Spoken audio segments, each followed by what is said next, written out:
Reciban todos un cordial saludo. Mi nombre es Fernando Núñez. Resido en este momento en la ciudad de Bogotá y curso actualmente Administración de Empresas en cuarto semestre en la Universidad Nacional Abierta y a Distancia. En esta oportunidad vamos a tratar un tema de legislación laboral. Lo primero que se nos pide en la guía de actividades es que indiquemos cuáles fueron los conocimientos o competencias que obtuvimos en la realización del trabajo colaborativo número 1. Sobre ello, claramente debo comentar que fueron muchos los conceptos nuevos que aprendimos, partiendo desde la película que se nos recomendaba y sobre la cual debíamos basar el desarrollo de la actividad. Fue de mucho provecho personalmente aprender a liquidar una nómina, trabajar sobre una hoja de vida y un contrato de trabajo de acuerdo al rol que debíamos desempeñar o que debíamos asumir en la actividad, y claramente trabajar sobre los formatos de afiliaciones a la EPS y a los fondos de pensiones. Es un tema novedoso, realmente yo siempre he trabajado en los departamentos comerciales y nunca me había interesado por aprender a fondo todos estos temas de la contratación y de la legislación en Colombia. Vamos a empezar entonces con la actividad que debemos en esta oportunidad desarrollar. Vamos a hablar inicialmente sobre el derecho laboral. El derecho laboral en Colombia, también llamado derecho de trabajo o derecho social, es una rama del derecho cuyos principios y normas jurídicas tienen por objeto la tutela del trabajo humano realizado en forma libre, por cuenta ajena, en relación de dependencia y a cambio de una contraprestación. El derecho laboral en Colombia está regulado por la Constitución Política del año 1991, en donde se decreta el derecho al trabajo como fundamental para todos los colombianos y este debe ser garantizado por el Estado.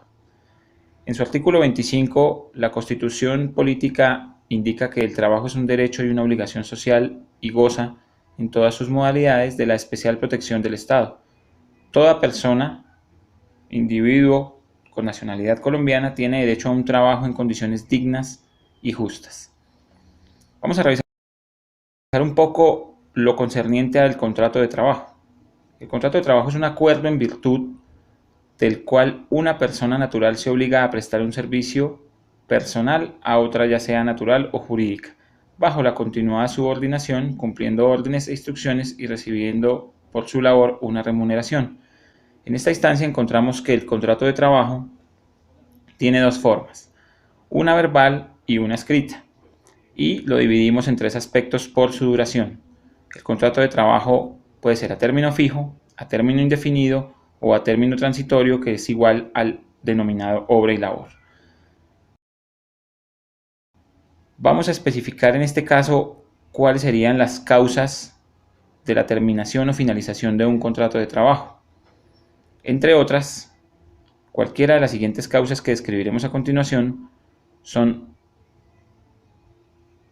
causas para dar por terminado un contrato de trabajo. En primer lugar, la muerte del trabajador. Esto inmediatamente hace que el contrato se dé por terminado. El mutuo acuerdo o consentimiento entre las dos partes, el empleador y el empleado. El vencimiento del plazo fijo pactado entre las partes. Este ítem aplica sobre todo para los contratos a término fijo. La terminación de obra labor para el contrato de la misma índole o con el mismo nombre. La liquidación del empleador, es decir, en este caso cuando el empleador tiene un suceso que hace llevar su compañía, su empresa o su negocio a la quiebra y a la cancelación o liquidación. Y por último, por ausencia injustificada del trabajador, la cual da por terminado inmediatamente el contrato de trabajo entre las dos partes.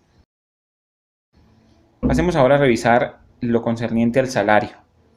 Denominamos salario al pago que recibe un trabajador de manera periódica por parte del empleador a cambio de la realización de un trabajo para el que fue contratado. Constituye salario no solo la remuneración ordinaria, fija o variable, sino todo lo que recibe el trabajador en dinero o en especie como contraprestación directa del servicio, sea cualquiera la forma o denominación que se adopte, como primas, sobresueldos, bonificaciones habituales, valor del trabajo suplementario, horas extras, valor en días de descanso, porcentaje sobre ventas y comisiones. Esto está consignado en el artículo 127 del Código Sustantivo del Trabajo. El salario mínimo, para que pasemos a la siguiente diapositiva, está establecido en el artículo 145 del Código Sustantivo del Trabajo. El salario mínimo se establece, o este artículo establece que todo trabajador tiene derecho a percibir un salario mínimo y suficiente para cubrir las necesidades mínimas de él y las de toda su familia. El salario fijo o el salario mínimo fijo o es fijado en Colombia cada año por decreto. Aunque se ha intentado fijarlo por acuerdo entre Estado, empresarios y sindicatos, son muy pocas veces las oportunidades o las veces en las que se ha conseguido, por lo que siempre el salario mínimo se fija por decreto por parte del presidente de la República. Ya pasando un poco a revisar lo que fueron el capítulo 4 y el capítulo 5 de las unidades de la unidad 2 de la materia legislación laboral, debo contarles acerca del CREE o impuesto a la renta para la equidad. Es un impuesto relativamente nuevo que crearon más puntualmente el 1 de mayo del 2013, donde se crea la retención en la fuente a título de CREE. Es una nueva retención en la fuente establecida en la Ley 1607 del 2012. El CREE o impuesto a la renta para la equidad es un impuesto de carácter nacional. ¿En qué consiste? Es el impuesto sobre la renta para la equidad, aporte con el que contribuyen las sociedades y personas jurídicas y asimiladas contribuyentes declarantes del impuesto sobre la renta y complementarios, en beneficio de los trabajadores, la generación del empleo, la inversión social, y este impuesto, como les contaba, fue creado a partir del 1 de enero del 2013 por el artículo 20. También son sujetos pasivos del impuesto sobre la renta para la equidad las sociedades y entidades extranjeras contribuyentes declarantes del impuesto sobre la renta por sus ingresos de fuente nacional obtenidos mediante sucursales y establecimientos permanentes. Una vez analizado esta información, debo contarles que también existen una serie de rentas que son exentas. En la ley colombiana, las rentas exentas son aquellas que por expresa disposición legal no están gravadas con el impuesto sobre la renta y complementarios, por lo que no se incluyen dentro de la base para calcular la retención o simplemente no son sujetas a retención en la fuente por ingresos laborales. Las pensiones de jubilación, invalidez, vejez de sobrevivientes y sobre riesgos profesionales están exentas hasta la parte del pago mensual que no exceda de 1000 UVT. El mismo tratamiento tendrán las indemnizaciones sustantivas de las pensiones o de las devoluciones de saldos de ahorro pensional. Para tener derecho a la exención, el contribuyente debe cumplir los requisitos necesarios para acceder a la pensión o a la indemnización sustitutiva de la pensión, de acuerdo con la Ley 100 de 1993 en el artículo 205, numeral 5. Ya pasando un poco más